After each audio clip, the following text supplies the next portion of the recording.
Olá, estou aqui para gravar o primeiro vídeo desta série, que é uma série diferente, porque é mais de formação motivacional, embora inspirado, claro, na cultura tradicional japonesa.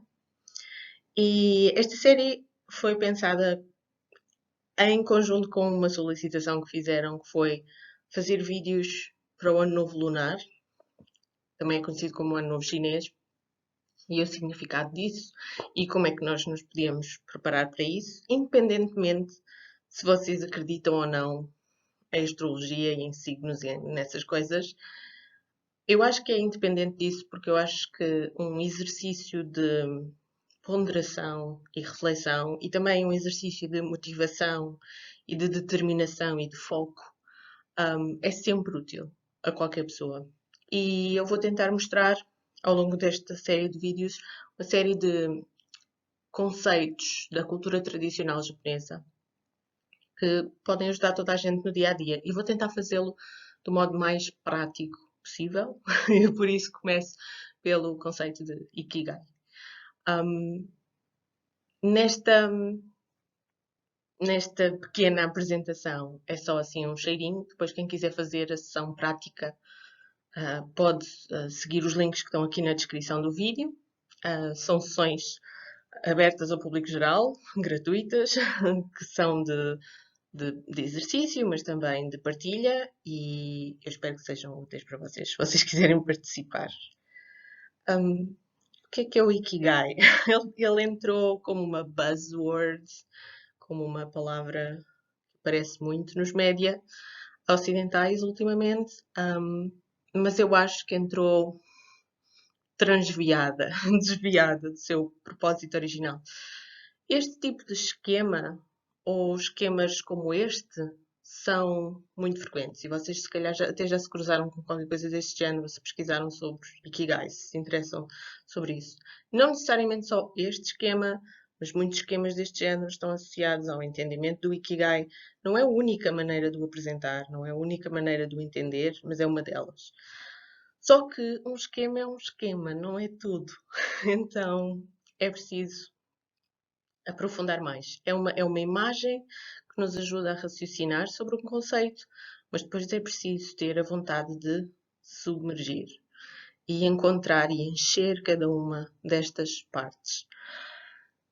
Então, o centro é aquilo que demora mais a chegar, está bem? Eu sei que é aquilo que nós olhamos, tendencialmente, olhamos sempre para o que está no centro do encontro destes arcos, mas tentem andar à volta, primeiro. Primeiro em cima tem o que cada um de nós ama. Ama ser, ama fazer, ama estar, ama em geral. Ama dentro de si também, ama fora de si. E este círculo é normalmente colocado em cima, não é por acaso, é porque é o princípio, é o valor, é a dinâmica que move mais as pessoas e que pode fazê-las começar este caminho até encontrar o seu Ikigai.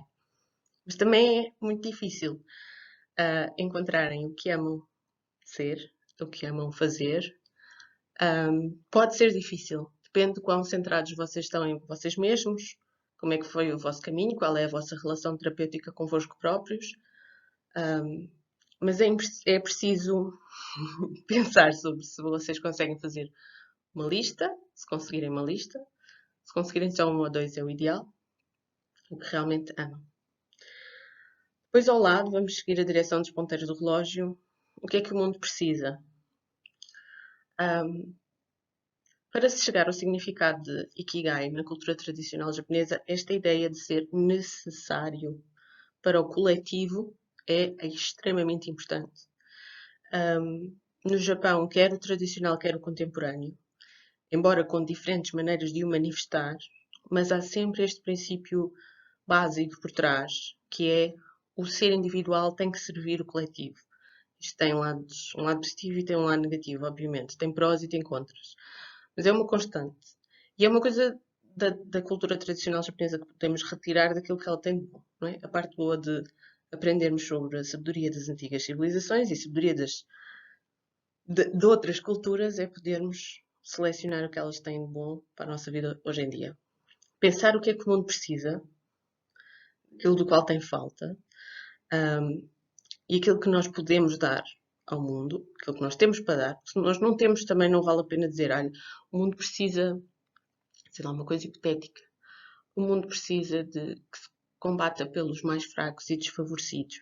Mas se vocês não têm uma personalidade combativa, capaz de encontrar a adversidade, a negação do próximo, a discussão, a contrariedade, se vocês reagem mal a dizerem mal do que vocês fazem, ou se vocês reagem mal numa discussão, se vocês ainda não sabem navegar as águas de uma contrariedade, de uma discussão ou de um insulto, se calhar seguirem uma via de voluntarismo combativo não é para vocês.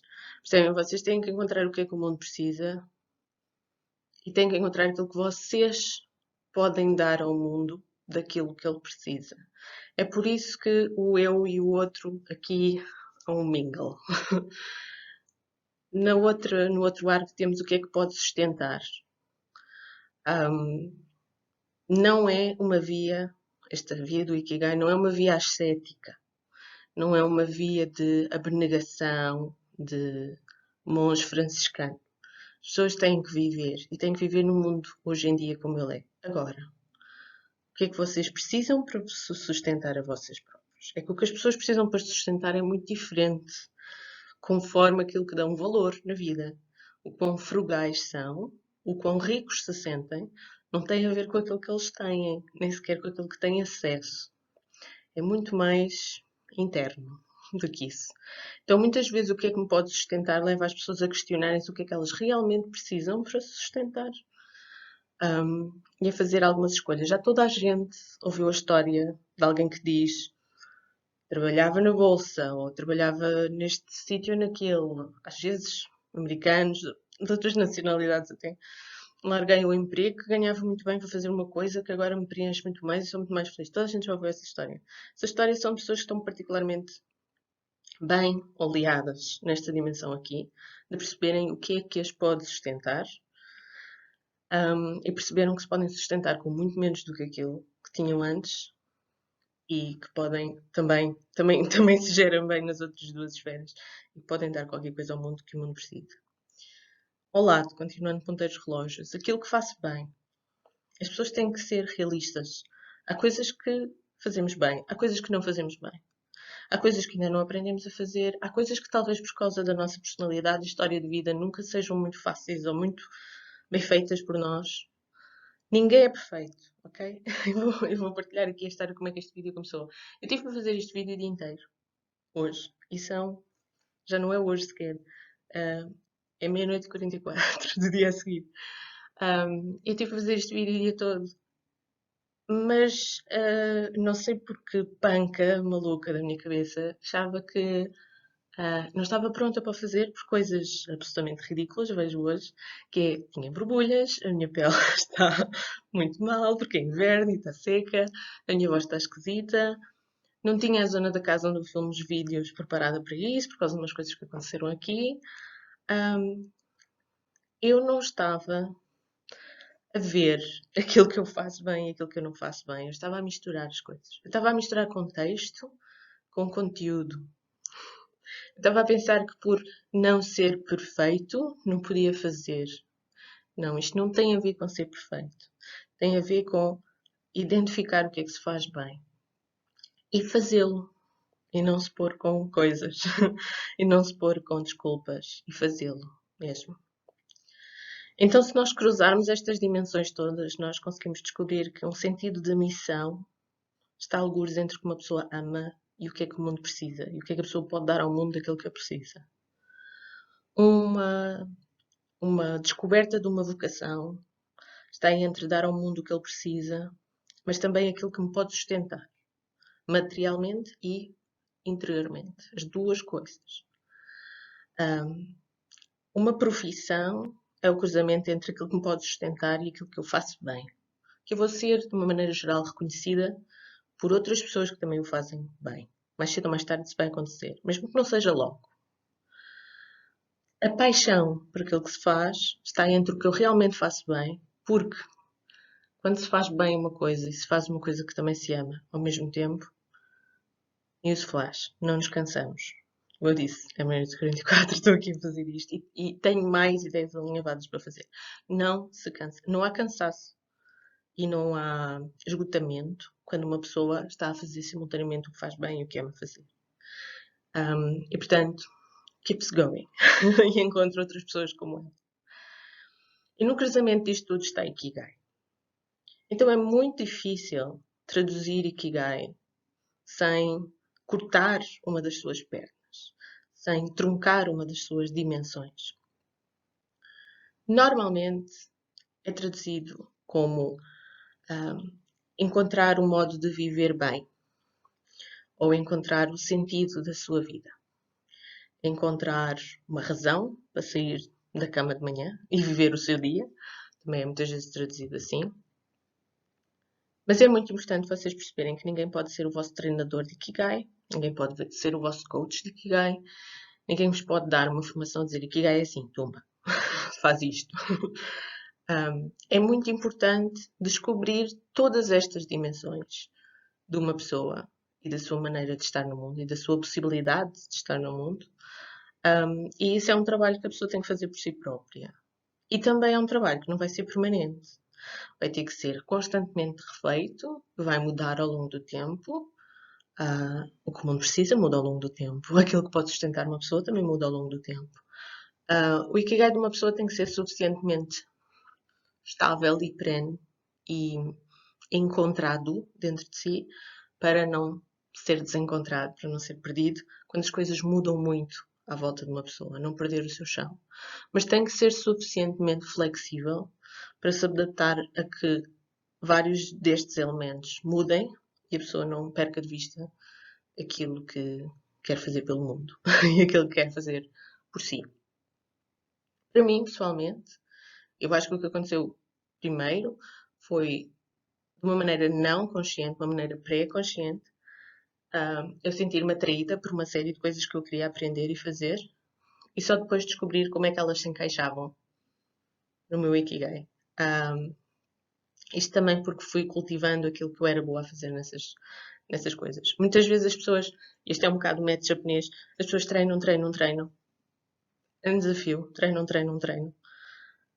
Qualquer coisa, sei lá, ser profissional de sushi, ser maiko, geiko, e depois descobrem que amam o que fazem. E descobrem-no, e não é por isso que é um amor menor. O acidente está muito. Eu não queria usar uma palavra tão forte neste momento como infectado, mas é quase. Acho que a metáfora se aplica. Por ideias egocentristas acerca do que é dedicação e o amor. Como se isso tivesse que ser fulfillment, como se isso tivesse que ser para mim, para eu me sentir bem.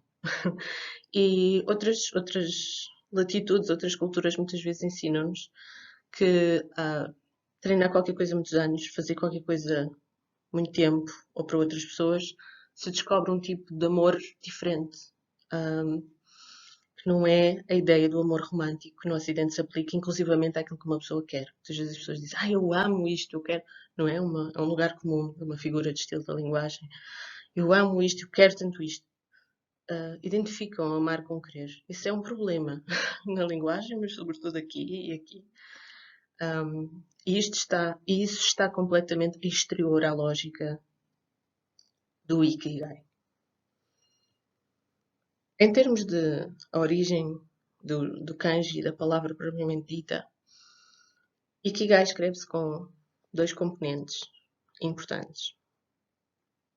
Iki, que significa a vida de uma pessoa, e Gai, ou Kai, está aqui acoplado. Nós vamos primeiro à primeira parte, vida.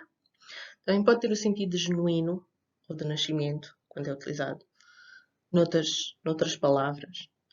Porquê? Porque o kanji que tem origem na China e depois foi adaptado ao Japão é ideográfico, não é fonético. Portanto, ao contrário da maneira ocidental de formar as palavras, que é baseada no alfabeto, é fonética, as letras em si não significam nada, são só sons.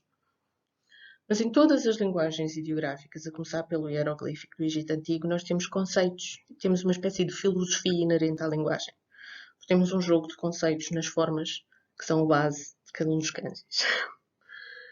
E é por isso que estudar os kanjis é importante para entender a história das civilizações. Vamos focar neste, no Gai, o Kai. Vocês podem ver os meus vídeos sobre radicais de kanji na playlist do Caminho do Kanji, se quiserem saber mais sobre isso. O Gai forma-se com este radical, que está aqui ao lado, que significa estar na primeira classe, ou armadura no sentido militar, que também é a primeira classe da sociedade, o substrato, ou a casta mais alta da sociedade. Também está muito associada à voz alta que dá comando, ou que lidera. Também está associada à carapaça que protege.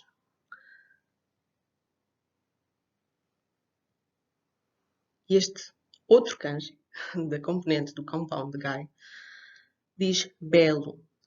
Belo, atraente, elaborado, também pode ser utilizado nesse contexto. Então é uma coisa que vocês veem que está mais ligado à função, à posição, àquilo que se consegue fazer e também à beleza, à elaboração, ao encantamento. Este compound, esta acoplação de dois kanjis juntos, ela parece conciliar dois opostos no mesmo sentido. Então, é aquilo que dá função à vida e é aquilo que dá beleza à vida. É aquilo que dá couraça, arcabouço, musculatura à vida, mas também é aquilo que dá maravilhamento, subtileza à vida. O Ikigai é aquilo que faz a vida ser valer a pena, simultaneamente pelo que se realiza do lado de fora e pelo que é para a pessoa, para dentro. É a razão a forma de, a capacidade, a adequação. A vossa vida é mais adequada a existir quando estão no caminho do Ikigai. Ou vocês encontram a adequação, a capacidade, a existência propriamente dita, quando estão no caminho do Ikigai. Eu digo caminho, porque o conceito de caminho, do, é muito, muito comum e muito caro à cultura japonesa e está presente, por exemplo, nas artes marciais. É tudo do. Judo, Aikido, etc. Porque é caminho, porque é processo. Não é, lá está, esperar que a coisa esteja perfeita. Senão não se começa. A coisa não tem que estar perfeita. Mas tem que estar a ir para lá. Temos que estar a fazer esse esforço. É muito interessante que o conceito de Ikigai, apesar de ser uma coisa muito especificamente japonesa, fez-me pensar instintivamente no conceito de Kalokagatia, dos tempos das aulas de cultura clássica. Tem aqui muitas coisas em semelhança. Tem aqui muitas coisas. É interessante que as grandes verdades, as grandes aprendizagens das civilizações muitas vezes têm estes paralelos. O conceito de Kalokagatia da Grécia Antiga conjuga também a função com a beleza. O ideal combativo, o ideal do guerreiro interior, com o encantamento, o maravilhamento, o belo e o bom. E a ideia de bom, bondade, a adequação, a estar ligada à maneira como uma pessoa conduz a sua vida interiormente e exteriormente. Eu queria salientar que isto é só, mesmo só, um apontamento muito breve do que é Ikigai. Há um grande caminho a fazer para uma pessoa começar a questionar-se e começar a alinhavar umas ideias e a mudar algumas coisas na sua vida. Ou não, ou encontrar aquelas coisas que não mudou e que lhe revelam muito acerca de si próprio. E vou fazer o webinar e vão ser exercícios práticos, para além de falar mais de história e cultura japonesa, também tem a parte de exercícios práticos, do brainstorming orientado e não sei o quê. Como eu digo, isto não é um coach ou uma formação, no sentido em que vocês não saem daqui com uma resposta para todos os vossos problemas. Mas pensamos em conjunto. Pronto. Eu sou aberta e partilho. E, portanto, se vocês também tiverem nessa mentalidade, consultem o que está aqui na descrição do vídeo e peçam para participar. É completamente gratuito, mas eu dou-vos os dados de acesso, depois verem em que onde é que estão. Este conjunto de vídeos visa preparar-nos para esta nova fase, que é o Ano Novo Lunar e que é o resto de 2021, que vai ter muitos desafios para toda a gente e eu espero que corra o melhor possível. Eu estou sempre disponível para vocês nos canais do costume. O próximo vídeo desta série vai ser sobre Motainai. Se vocês já sabem o que é, digam nos comentários.